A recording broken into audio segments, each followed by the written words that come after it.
बॉलीवुड के अंदर से जितनी मूवीज़ पिछले कुछ सालों में निकली हैं वो एंटी अफगान निकली हैं। उन्होंने सबसे पहले पद्मावती बनाई, जिसके अंदर उन्होंने खिलजी को, जो कि अफगानिस्तान से आया था, वो तुर्क नस्ल था, उसको एक बारबेरियन और यू नो कैसे उसको दिखाया, पोर्ट्रे किया। फिर उन्होंने पानीपत बनाई, उसके अंदर अब्दाली जो कि बाबाए अफगान कहलाते हैं उनको विलन दिखाया। उसके बाद फिर उन्होंने अभी पिछले दिनों संजय दत्त की एक और की मूवी आई थी जो कि अफगान रेफ्यूजीज़ के हवाले से थी। उस पर तो खुद वो लोग भी जो कि प्रो इंडियन थे, मैं उनकी सोशल मीडिया देख रहा था, वो अफगान्स भी इंडिया पे तनकीद करने में मजबूर है कि आप क्या दिखा रहे हैं हमारे बारे में।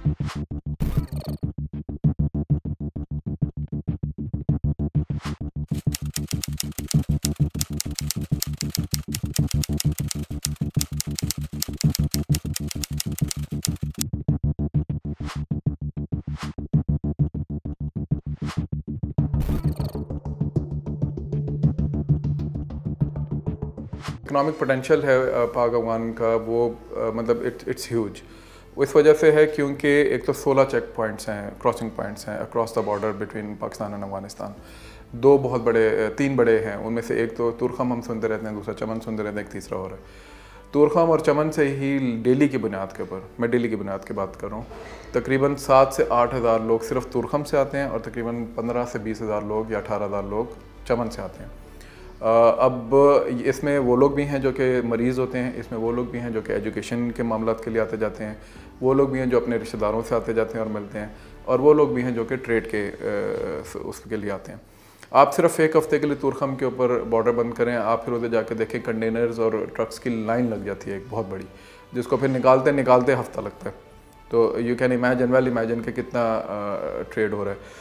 $7 बिलियन की कैपेसिटी थी पाकिस्तान और अफगानिस्तान की, जो कि चल रही थी ड्यू टू आवर पॉलिसीज़, जो कि हम बार बार अपने बॉर्डर को बंद कर देते हैं या वो बॉर्डर को बंद कर देते हैं या कोई कॉन्फ्लिक्ट आ जाता है, और फिर उसके बाद कोविड जब आ गया तो it has drop down to $2 billion.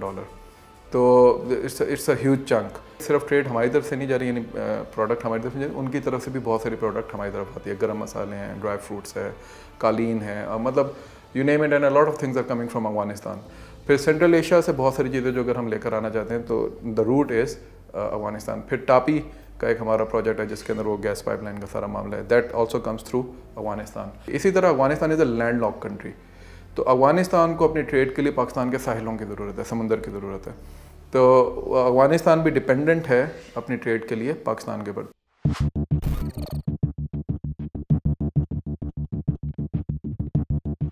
देखें, अफ़गान्स जो हैं ये बहरहाल कुछ एक आप कह लें कि सोशल डिलेमा है हमारे एंड के ऊपर कि हम अफ़गान्स को उस तरीके से ट्रीट नहीं करते जो वो डिज़र्व करते हैं, और इसकी वजह से बहुत सारी ऐसी रिजेंटमेंट्स क्रिएट होती हैं जो कि फिर पीपल टू पीपल कनेक्शन के अंदर या पीपल टू पीपल जो डिप्लोमेसी होती है उसके अंदर ये प्रॉब्लम्स आते हैं।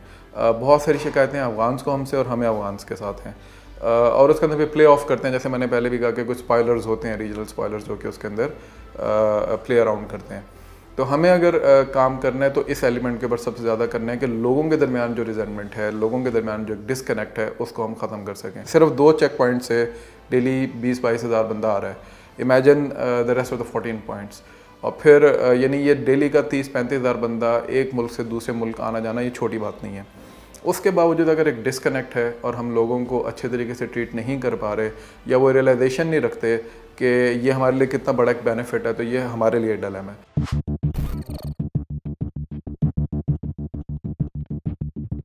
इस्लामाबाद डायलॉग के अंदर इमरान खान ने भी इस बात की स्टेटमेंट दी थी, दैन जलन बाजवा, ये 2 स्टेटमेंट्स ही ज़्यादा मशहूर हुई थी अगर आपको याद हो। तो इन दोनों ने ही अफ़गानिस्तान को एक जियो इकनॉमिकल एंगल से देखना शुरू कर दिया। यानी उन्होंने एक स्टेटमेंट दी, एक नज़रिया दिया कि भाई अगर अफ़गानिस्तान को हमें देखना है तो उसको सिक्योरिटी लेंस से नहीं देखना बल्कि उसको इकनॉमिकल लेंस से देखना है। वो ऐसे चीदा नकात जो कि पाकिस्तान और अफ़गानिस्तान के दरमियान बेहतरी लेकर आ सकते हैं। उनमें सबसे पहला नुक्ता तो जो है वो जैसे मैंने पहले कहा कि पीपल टू पीपल कॉन्टेक्ट का। जब तक लोग एक दूसरे को नहीं समझेंगे तब तक बात आगे नहीं बढ़ेगी। When I started working on this Afghan subject, तो टू माय सरप्राइज़ इतनी ज़्यादा कॉमनैलिटीज़ शायद 2 ममालिक के दरमियान ना हो जितनी पाकिस्तान और अफगानिस्तान के दरमियान है।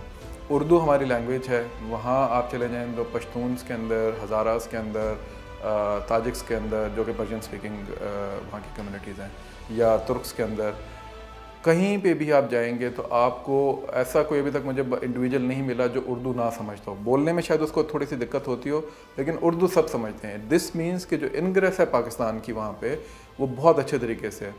पाकिस्तान ने उसको यूज़ नहीं किया और पाकिस्तान ने डिप्लोमेटिक अंदाज में उस चीज़ को आगे नहीं लेके गया। ये हमारी एक फेलियर है, इसको एड्रेस करने की ज़रूरत है। एजुकेशन है, एजुकेशन के ऊपर हम लोग ऑलरेडी उनको बहुत ज़्यादा सपोर्ट करें। तकरीबन 70-80 हज़ार अफगान स्टूडेंट्स को हम स्कॉलरशिप दे चुके हैं, अभी कोई 10 हज़ार के करीब अभी आ रहे हैं। पाकिस्तान मुसलसल इस चीज़ के ऊपर काम करे, लेकिन बेहतरी की इसके अंदर बहरहाल गुंजाइश मौजूद है, क्योंकि जब अफगान बच्चे यहाँ पर आते हैं तो उनको बहुत सारे क्योंकि उनका एजुकेशन लेवल बहरहाल हमसे थोड़ा सा नीचे है, तो उनको थोड़ी सी इसमें मुश्किलात पेश आती हैं कि वो यहाँ पे जब आते हैं तो एडजस्ट नहीं कर पाते उस तरीके से, तो वो हमें ठीक है। और हेल्थ, ये एक ऐसी चीज़ है जिसके ऊपर पाकिस्तान को बहुत ज़्यादा उनको फैसिलिटेट करने की ज़रूरत है। This is one of the major factor जिसको हम कंसिडर नहीं करते। जितना बंदा वहाँ से आता जाता है, majority of them are patients. पांचवा फैक्टर जिस पर हम बहुत अच्छा काम कर सकते हैं वो है मीडिया, क्योंकि मीडिया एक ऐसी चीज़ है, और स्पेशली इंटरटेनमेंट मीडिया, जिसके अंदर अगर हमने वैक्यूम छोड़ दिया तो डेफिनेटली कोई और आके, तो हॉलीवुड और बॉलीवुड उनको अच्छा नहीं पोर्ट्रे कर सकते, हम कर सकते हैं। क्योंकि वी नो कि अफगान्स का कल्चर क्या है, अफगान्स की लैंग्वेज क्या है, उनका रिलीजन हमसे कॉमन है, उनकी ट्रेडिशंस हमसे कॉमन है, उनकी हिस्ट्री हमारे साथ मिलती है, तो हम उनको ज़्यादा अच्छे तरीके से एड्रेस कर सकते हैं थ्रू मीडिया।